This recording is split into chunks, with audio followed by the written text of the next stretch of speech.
आखिर भारत के tax system से इंडियंस खुश क्यों नहीं है? स्टॉक मार्केट इन्वेस्टर्स खुश नहीं है, गरीब लोग खुश नहीं है, मिडिल क्लास भी खुश नहीं है और अमीर वाले तो है ही नहीं टैक्स की वजह से। पर आखिर क्यों? पर इस बार सरकार ने ऐसा क्या कर दिया बजट में जिससे कि घाव के जले पर एक नमक जैसा इफेक्ट पड़ा? ये आपको जरूर जानना चाहिए। और आपने 3 स्टार होटल्स देखा होगा, 5 स्टार होटल भी देखा होगा, दुबई वाला 7 स्टार होटल भी देखा होगा, पर क्या आपने कभी 1 स्टार होटल देखा है? जी हाँ, डू 1 स्टार होटल एग्जिस्ट? और मैं आपके घर को हवा में उड़ाने वाला हूँ। जी हाँ, आपने सही सुना। अब बताऊंगा कैसे। सब वेट और मैथमेटिक्स का खेल है और बहुत सारे फुटबॉल प्लेयर्स को खेलते समय ऑडियंस और व्यूअर्स ने ऑब्जर्व किया है कि ये मुंह में पानी लेके पच पच फेंकते क्यों रहते हैं। जैसे कि देखो, यहाँ पच, असल में इनके मुंह में पानी नहीं रहता है, वो जो लिक्विड रहता है उसका एक बहुत ही स्पेशल पर्पस होता है। ये आपको जरूर जानना चाहिए। ऐसे ही कई इंटरेस्टिंग फैक्ट्स को आज आप इस वीडियो में जानोगे। 10 अंबानी जी के वेडिंग में आपने ऐसे सोने के मटेरियल्स को तो देखा ही होगा कि कैसे खुलेआम इतना सारा सोना यूज किया जा रहा था। तो ये सब देख के लोग पूछ रहे हैं कि इतना सारा सोना क्या मतलब इनकम टैक्स वाले इनको नहीं कहते हैं? मतलब आमतौर पर लोग ऐसा पूछते हैं कि ये इतना सोना दिखा रहे हैं तो इनके ऊपर रेड क्यों नहीं होता है, या फिर घर में क्या इतना किलो सोना रखना अलाउड है इंडिया में? तो देखो, लोग पूछते हैं कि how much gold can you legally keep at home? घर में आप कितना रख सकते हो या फिर आपके पास कितना हो सकता है? तो सिंपल आंसर है बिल्कुल, आप जितना कमा रहे हो उतना हो सकता है। क्यों नहीं हो सकता है? आप जो भी कमा रहे हो वो आप जो भी करो, आपकी मर्जी है, आपका पैसा है, आपके बाप का पैसा, आप जो चाहे वो करो। ये आंसर है, असल में कोई नहीं रोकेगा आपको। तो हाउ मच गोल्ड, कितना सोना can you legally keep at home, आप कितना घर पे रख सकते हो? इसका आंसर है इनफाइनाइट, जितना चाहे उतना रख सकते हो। हाँ, बस आपके पास आंसर होना चाहिए कि हाँ, आप कमाते कहाँ से हो, आप क्या करते हो, आपका बिजनेस क्या है,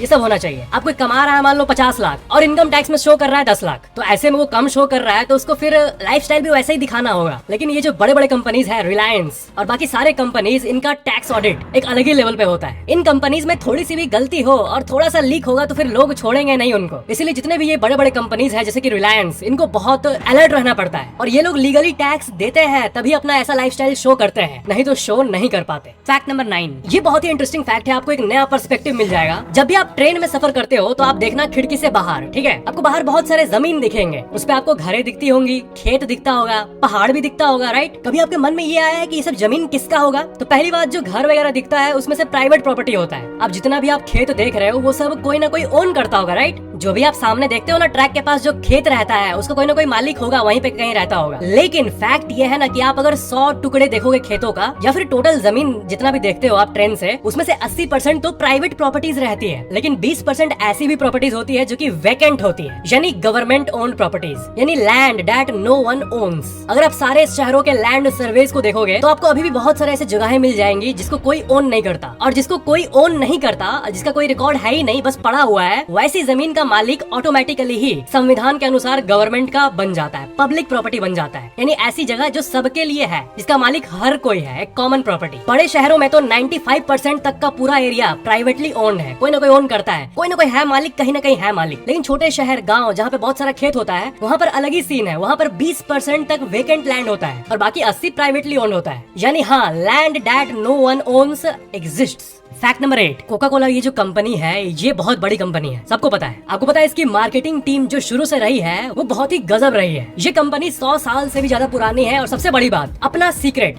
इनका जो फॉर्मूला है टेस्ट का अलग सा कोला का, ये 1 सेंचुरी से भी ज्यादा देर तक संभाल के रखने में कामयाब रही है। No leaks whatsoever. ये सब तो ठीक है, लेकिन इसका एक 1985 का मार्केटिंग टैक्टिक था रे बाबा, क्या बोलूं, सुनो एक बार। साल 1985 में एक बहुत ही मिस्टीरियस सी चीज होती है। अचानक से कोका कोला कंपनी का जो ओरिजिनल कोक होता है ना, जो ओरिजिनल बोतल, वो मार्केट से गायब हो जाता है। क्यों? क्योंकि सो कॉल्ड एक नया कोक आता है जिसका नाम है न्यू कोक। अब न्यू कोक जैसे आता है वो पसंद नहीं आता है बिल्कुल भी लोगों को। लोग इनफैक्ट एक प्राइवेट कंपनी होने के बावजूद भी, पब्लिक को क्या मतलब होना चाहिए कि कंपनी क्या कर रही है, लेकिन फिर भी लोग सड़क पर उतर गए हाथ में लेके कि हटाओ नया टेस्ट, पुराना टेस्ट ले आओ, ओरिजिनल ले आओ, वो हमारा चाइल्डहुड था, ये वो। और लोग प्रोटेस्ट करने लगे कि न्यू कोक को हटाओ। ये जो नया लो टेस्ट वाला कोक आया था वो करीब 80 दिन तक रहा मार्केट में, और ठीक 80 दिन बाद उसे मार्केट से हटा दिया गया और जो क्लासिक कोक था उसको वापस ला दिया गया। और उसके बाद क्या हुआ होगा वो तो आप सोच ही सकते हो। इतनी पब्लिसिटी हुई कि साला ये क्या ड्रिंक है भाई जिसके पीछे लोग पागल हैं, और इससे सेल्स 5-6 गुना बढ़ गई और कंपनी जितनी बड़ी थी उससे भी बड़ी बन गई। अब यहाँ पर 2 टाइप के लोग हैं। पहले वो जो कि ये कहते हैं कि नया कोक आया वो फेल हो गया इसलिए पुराना ला दिया, इसमें क्या बड़ी बात है। लेकिन जो मार्केटिंग वाले लोग हैं वो ये कहते हैं कि अबे ये सब जानबूझकर किया गया था। अब सेल्स स्टैग्नेंट थी कई सालों से, 1985 के टाइम। यानी सेल्स उतनी बढ़ नहीं रही थी। तो मार्केटिंग वालों के हिसाब से ये बहुत बड़ा टैक्टिक था जो लोगों के ऊपर प्ले किया गया अपने वही ओरिजिनल कोक का नाम बढ़ाने के लिए, और यही इन्होंने किया और इनका प्लान सक्सेसफुल भी हो गया। इसे एक बिग ब्रेन मूव कहा गया कंपनी का। फैक्ट नंबर 7, ये भी बहुत इंटरेस्टिंग फैक्ट है। आपको मैं एक वीडियो दिखा रहा हूँ। फुटबॉल मैच के दौरान फुटबॉलर्स को आपने देखा होगा कि वो पानी नहीं पी के बस पानी मुंह में लेते हैं और ऐसे फेंक देते हैं बाहर। ये क्या करते हैं, ये क्यों करते हैं? ये एक बहुत ही आम साइट है जो कि डीप लोग जो है वो नोटिस किए होंगे, पर ऐसा ये क्यों करते हैं आखिर? तो असल में इसे कार्ब रिंसिंग कहा जाता है। वो जो माउथ में डालते हैं वो एक कार्बोहाइड्रेट सॉल्यूशन होता है, यानी केमिकल का एक सॉल्यूशन जो कि उन्हें पीना नहीं पड़ता है, बल्कि 5-10 सेकंड मुंह में रख के और फिर बाहर निकाल देना पड़ता है। उन केमिकल्स का नाम है धोखेबाज केमिकल्स। जी हाँ, वो धोखा देते हैं। किसे धोखा देते हैं? दिमाग को। प्लेयर्स का जो दिमाग है उसको धोखा देते हैं। उसमें ऐसे केमिकल्स होते हैं जो कि ब्रेन को ट्रिक कर देते हैं ये सोचने में कि एनर्जी जो है वो वापस आ गई है। आप इस स्टेटमेंट में देख सकते हो कि कार्ब्स जो है वो ब्रेन को ट्रिक कर देते हैं कि energy is on the way, यानी एनर्जी आ रही है एनर्जी। बॉडी को तुम एनर्जी दो ब्रेन,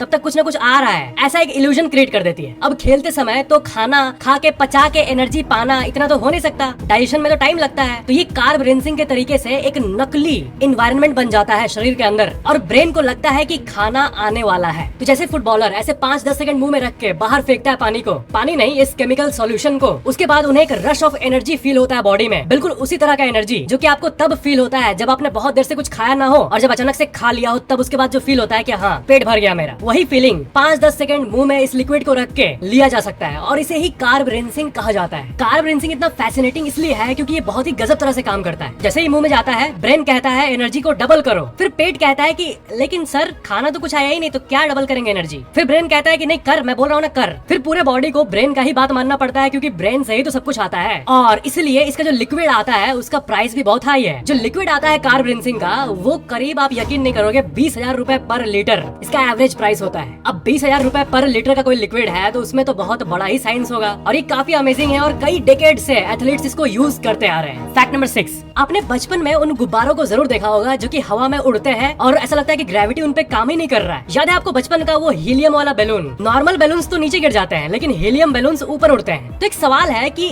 बैलून से तो इंसान भी ऊपर टंग जा सकता है, जैसे कि मिस्टर बीस्ट ने एक बार किया था कि बैलून के सहारे वो ऊपर उड़ने लगे थे। तो एक मिनट, साइंटिफिकली तो फिर तो ये भी बात तो सही होनी चाहिए कि अगर ये इंसान को उठा दे रहा है तब तो ये कुछ भी उठा देगा। ये तो टेक्निकली आपके घर को भी उठाने में कामयाब रहना चाहिए, राइट? हाँ राइट, ऐसा है। पूरे दुनिया में 3 टाइप के ही बलून होते हैं जिसमें से 2 टाइप के फ्लाई करते हैं। पहला नॉर्मल बलून यानी नॉर्मल बलून, दूसरा हीलियम बैलून यानी वो हम लोग का बचपन का फेवरेट हवा में उड़ने वाला हीलियम बैलून, तीसरा बड़े बड़े हॉट एयर बैलून्स। तो कैलकुलेशंस के हिसाब से 4 मिलियन बैलून्स अगर किसी घर के ऊपर लगा दिया जाए, 4 million helium balloons, 40 lakh balloon, तब टेक्निकली उन बैलून्स का क्यूमुलेटिव पुल इतना हो जाएगा कि वो आपके घर को लिफ्ट कर देगा। हाँ मतलब घर नीचे से पूरा टूट जाएगा वो अलग बात है, लेकिन बस इमेजिन करो कि नीचे से घर उठने लायक बना हुआ है, यानी घर पूरा सेपरेट है। तो उस केस में 40 लाख बैलून वो नंबर है, इसे एवरेजली कोई भी घर हवा में उड़ने लगेगा। फैक्ट नंबर 5, ये एक बहुत ही अमेजिंग सी फैक्ट है जिससे आपको अपने दिमाग के बारे में बहुत कुछ पता चलेगा। आप ये बताओ कि अगर आपको आज 20 करोड़ रुपए मिल गए तो आप क्या काम करोगे? देखो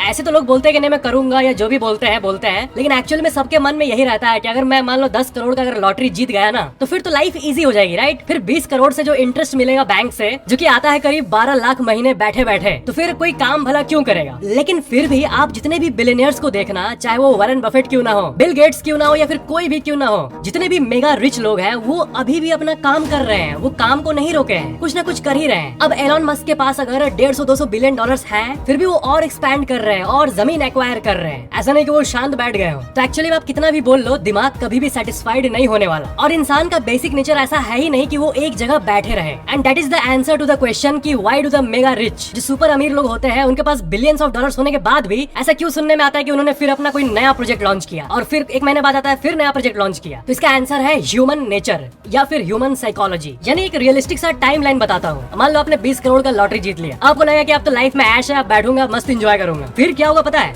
आप 1 महीने बैठ जाओगे, 2 महीने में बैठ जाओगे, 5 महीने बैठ जाओगे, 5 महीने डेफिनेटली बैठ जाओगे, छठे महीने से लगेगा कि क्या बोर लग रहा है यार, कोई एक जगह नहीं बैठ सकता। फैक्ट नंबर 4, ये डीप सा फैक्ट है, इसको आराम से सुनना। ऐसा कहा जाता है कि जितने भी लोग सफल हुए हैं, चाहे वो अपने कोई भी फील्ड में हो, उनको कोइनोफोबिया होता है। कोइनोफोबिया मतलब होता है कि the fear of living an ordinary life, यानी एक नॉर्मल सी जिंदगी जीने से उनको डर लगता है। अब ये बात बहुत ही डीप है। कई लोग हैं जिनको की नॉर्मल लाइफ पसंद है, यानी जैसे चल रहा है। कई लोग ऐसा एस्पायर करते हैं कि उनको एक अलग सी लाइफ चाहिए, ऑर्डिनरी लाइफ नहीं चाहिए। और कहा जाता है कि ऐसी सोच जिसकी होती है वो कभी न कभी अचीव कर ही लेता है ऐसा कुछ जो कि ऑन एवरेज लोग नहीं कर पाते अचीव। फैक्ट नंबर 3, ये भी एक बहुत ही डीप फैक्ट है। आपने ये सुना होगा कि ऐसे कई खाने हैं जो कि अगर हम खाएंगे तो इम्यून सिस्टम बढ़ेगा। ठीक है, बढ़ेगा, ओके। टर्मरिक हल्दी खाने से बढ़ता है, एग यानी अंडे खाने से स्ट्रॉन्ग होता है, हरी सब्जियां खाने से होता है। लेकिन इसका टाइमलाइन क्या है भाई? मतलब अगर हमने आज अगर टर्मरिक वाला दूध पिया तो जैसे पियेंगे पेट में जाएगा वैसे ही असर शुरू हो जाएगा क्या? अरे भाई, पीने से थोड़ा सा तो असर शुरू होगा,